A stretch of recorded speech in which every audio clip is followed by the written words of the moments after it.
So when Epcot first opened, one of the really interesting things they had was a two-module part that was called CommuniCore. And CommuniCore stood between, on either side of Spaceship Earth. And so it had two wings that went across. And within those wings, there were a lot of hands-on exhibits and a lot of things happening, a lot of interesting moments and things you could do and you could kind of interact with. There were shows, there were presentations, there was demos of future technology, and they were really cool. And so it was in this building right here, this says Innoventions on it, and the one that's on the other side across the promenade there that also says Innoventions. Today they're not used for anything like what they were used for at the time, but it is worth taking a moment and remembering what they were like. The Community Core. This was the spot that was going to connect all of Epcot, World Showcase, all the technology. Everything came together here. So let's go and listen to the dedication ceremony, complete with cheesy theme song. It seems not too long ago, but it was some 3 years ago that I was here, and with some other people from Sperry Univac and your associates, we flew in a helicopter around this scene, and there was one big hole, and I must admit, I was a bit concerned, as I'm sure you were, a bit concerned, that we'd meet this day, but certainly Disney proved itself again and again and accomplished the task. We are here to commemorate an idea. It's an idea that has grown to become the most imaginative and exciting computer exhibit ever developed, in my opinion. And it is on behalf of Sperry and its employees, over 85,000 employees all over the world, that I dedicate Epcot Computer Center to you. We take great pride in being associated with Disney in this impressive project. And we look forward to this continuing association over the coming decades. Together, we will continue, because this is just the beginning, to dream even more about imaginative uses for the computer. Like all of the Epcot Center, the idea, the concept, the reality we dedicate this morning stands as an invitation to all visitors to enter and experience the future, to open their eyes to a brand new world, a shining star. Thank you all for joining us this morning. A new creation, a celebration, a celebration, a sensation, a celebration, a celebration, an inspiration, a celebration, a celebration. CommuniCore had two sides, a western part and an eastern part. Each of them was housed within a building that sort of made a circle around the fountain in the center that came off of Spaceship Earth.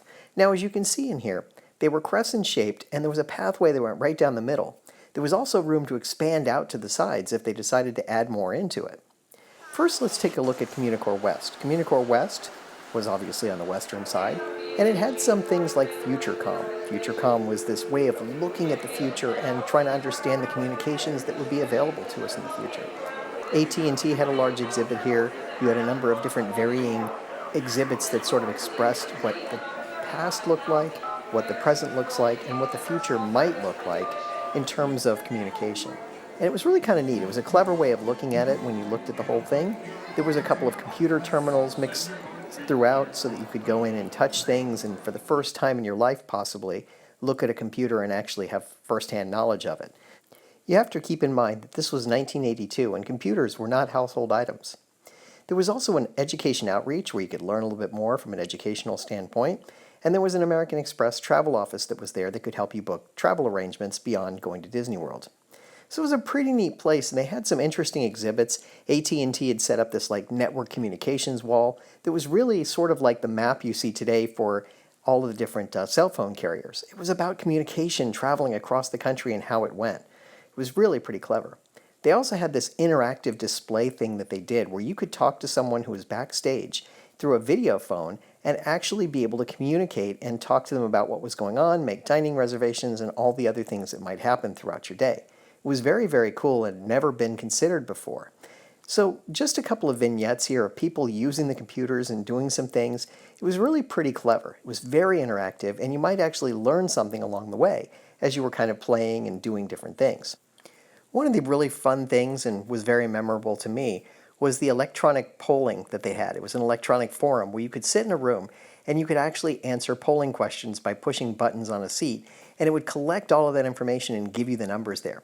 One of the things that they did was they asked the question about who's the person of the century, and they collected this information for literally years, but they never gave us a result. Well, how serious do you predict the world's energy situation will be by the end of the 1980s? Still, it was really pretty amazing, and this was the first time technology like this had been used in a mass setting where you were actually collecting information and sharing it in some way. So it was really pretty neat to see it and actually experience it firsthand. Again, in the early 1980s, this was unheard of, and Disney was really setting the bar high for something new. There was also a place where they had the robotic arms that performed sort of a symphony of things that they were doing. This actually came a little later and wasn't there on opening day, but it's still pretty cool to see this and actually remember that it was there.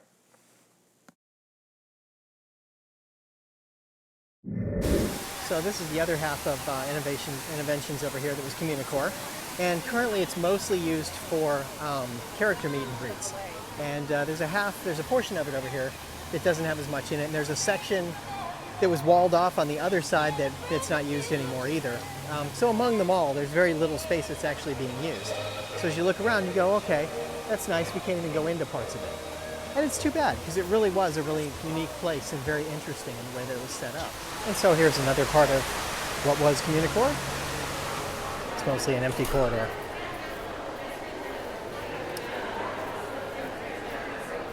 But it used to be a bustling hub of activity. So many things happening.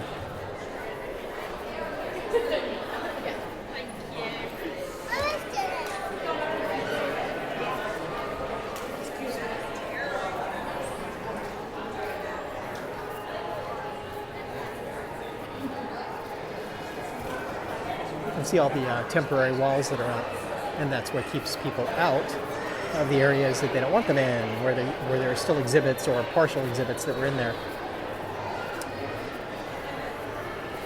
And also the character meet and greets back behind there as well.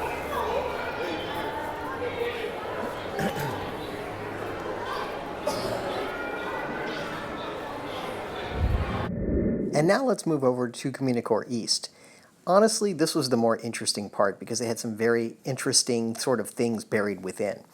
So it's really kind of cool when you think about it. Oh, and by the way, quick shout out to Retro WDW and Martin's Video Tributes from where most of these videos come from. It's actually pretty cool.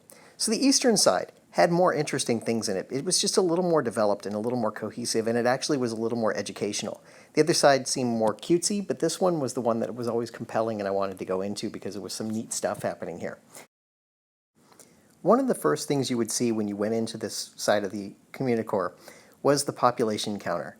And the population counter was just kind of interesting because it was always updating the US population in kind of a clever way. They had a little algorithm they were using to calculate the US population estimated at that point in time, but it gave you a good feel for what was going on. And that was pretty neat. Over to the side, there was Smart One, the computer. I'm Smart One, the computer robot, and I'd like to play a game with you. How about a game of trivia? On the board, I'll be me, and you'll be you. All you have to do is answer yes or no to my questions. When you're right, you get the X. When you're wrong, I get it. Most X's win. Last question. And now we move on to Backstage Magic, where we had the computer song written by the Sherman Brothers. This one only lasted for about 2 years before it was replaced with something else, but it's still pretty fun and very catchy. Maestro, you see my friends. The computer makes life easier. Saves me time and headaches too. He sorts things out, analyzes in a shake.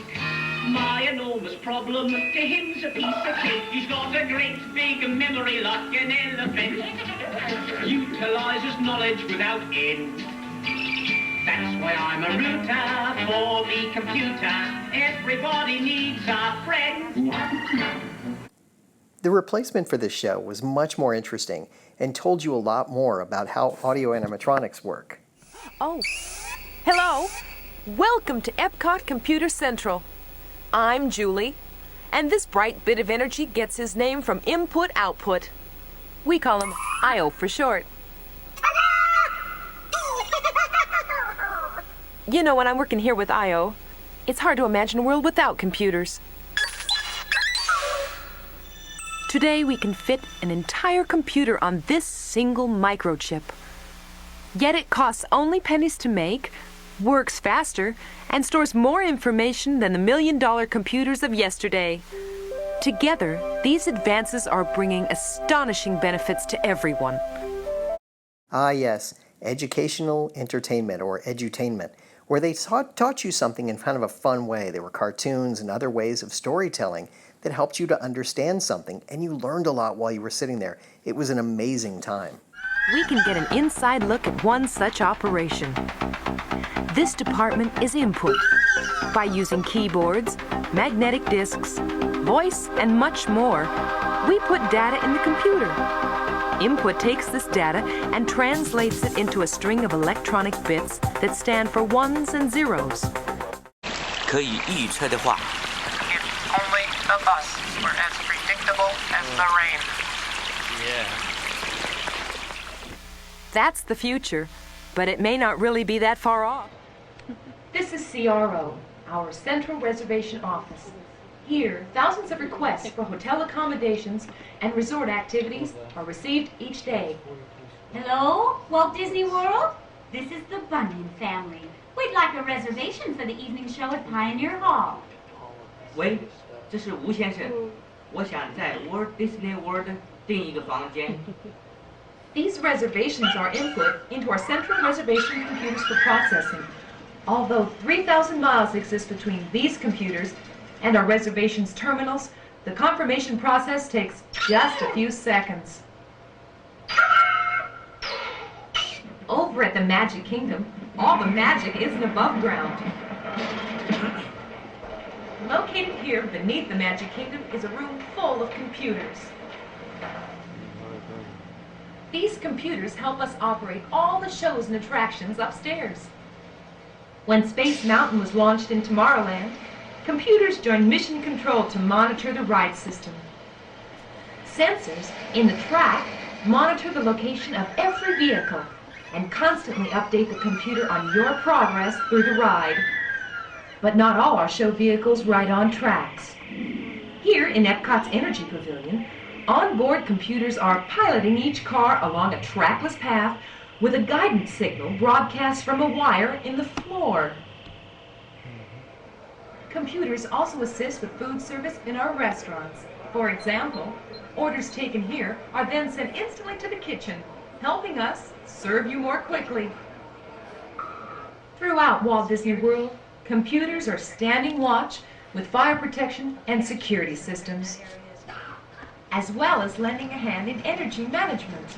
This is our central energy control room, where computers constantly monitor all of our utility requirements and help to efficiently operate all of our temperature control, lighting, and other energy systems. Over at the Walt Disney World Phone Company, computerized switching and fiber optic transmissions are helping to place your calls. Here at Epcot Center, computers help control a video communications network. The World Key Information System outputs video disc programs about Epcot Center, as well as providing additional information of any type through person-to-person touchscreen communication. Oh, hi, Julie. Can I help you? Hi, Barb. Have you seen I.O. lately? No, but we can check his address. Oh, great. Well, let's give it a try. Okay, I'll key it in. What you're seeing is the electronic heart of Epcot Center. In this one room are all the computers that run and monitor every show in Future World and World Showcase. I.O., if you could find me a spotlight, I'd like to give these folks the, short tour of Epcot Computer Central. Over here is our animation console. All of our audio animatronic performers are programmed with these. Well, that's how they learn their script.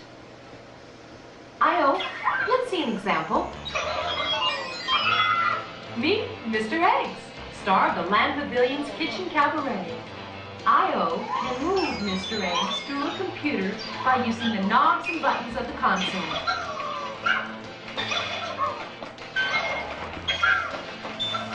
Hold it, I.O. Let's follow the script. Turn Mr. Eggs around. Blink his eyes. Am I something else? Tip his hat. So debonair. Now flash his excellent smile. Yes, sir. Now let's look at the overhead screens again. We'll be able to get a closer view at what happens next. When all show programming is complete, the magnetic tapes containing the animation cues, along with lighting, special effects, and other stage cues, are transferred by computer to a single magnetic disc. This information is then input into the memory of the show control unit. At the touch of a single button, it's all started. An entire performance. An electronic clock synchronizes the show's program with its soundtrack. 24 tracks of music, dialogue, and sound effects. All this is then output to backstage computers at each show to create the total performance. From a simple character like Mr. Eggs, to the American Adventures Ben Franklin, one of the most complex figures ever built, computers play a starring role in bringing over 700 characters to life here at Epcot Center. And behind the scenes at each of our Epcot shows as well, computers constantly monitor some 7,000 show elements, ensuring that all show mechanics run properly and safely. All across Epcot Center, backstage computers are our electronic stagehands. Using a variety of sensors, they keep a constant eye on each and every performance. Next up was the energy exchange, where it was about how we consume energy, how we use energy, how we collect energy. There was a lot of forward-thinking ideas, but they also talked about fuel consumption, using oil, and how we collect oil out of the ground. So it was a really interesting, again, edutainment type thing, where you were actually learning something along the way while you were playing around and playing with computers a little bit. So there was these questions and things you would talk about and how we would use our energy. There was a replica of an oil rig that you could look at and kind of study and understand how these oil rigs work in the ocean and kind of come together. So it was kind of neat. And then there were some interactive exhibits where you could play around and start to learn how to create energy. You could actually see what it took to light a light bulb. How much energy did you have to put into it? What did it actually take to make it happen? Similarly, you could do some things by pedaling a bicycle. How much energy are you generating?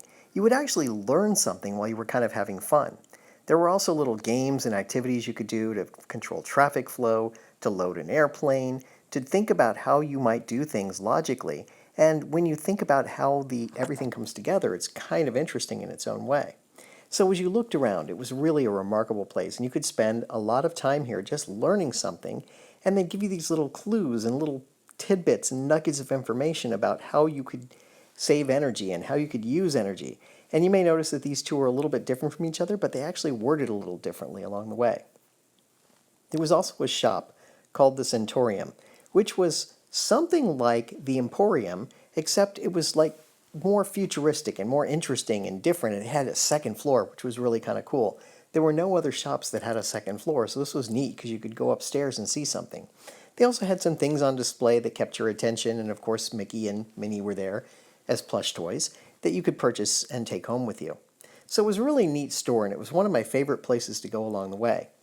And then also, there was this roller coaster simulator that was actually kind of neat, and I spent a lot of time playing with it. And the different track sections you'll be using to make up your ride. Here's a fancy spiral piece, and a little. That's, well, pick your next piece. Well, I guess you'll be wanting this one next. Say, Miss Smith, let's see how she flies, Orville.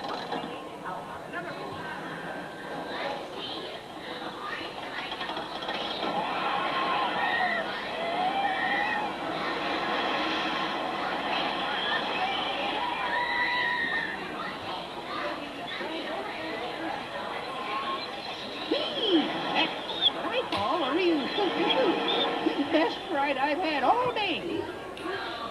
Say, you and the computer are quite keen, and you know what? By the time Innoventions came around, they replaced the beaver with this really cool virtual reality thing where you would actually create the roller coaster, but then you would actually be in it and feel what it felt like.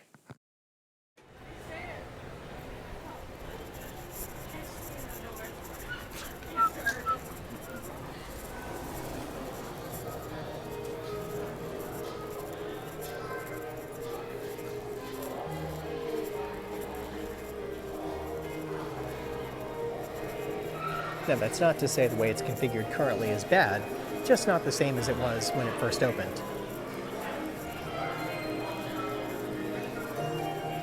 So all of these exhibit areas were filled with things that were totally hands-on and really expressed how technology works and how it expands and how you can do things with technology.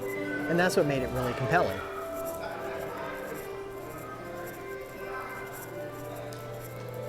There were also some kiosks outside, stationed around the park in different places, where you could walk up to them and you could actually connect with them and try and connect with a person on the other end, and they would tell you about something that was going on. You wanted to make a dining reservation, they could help you.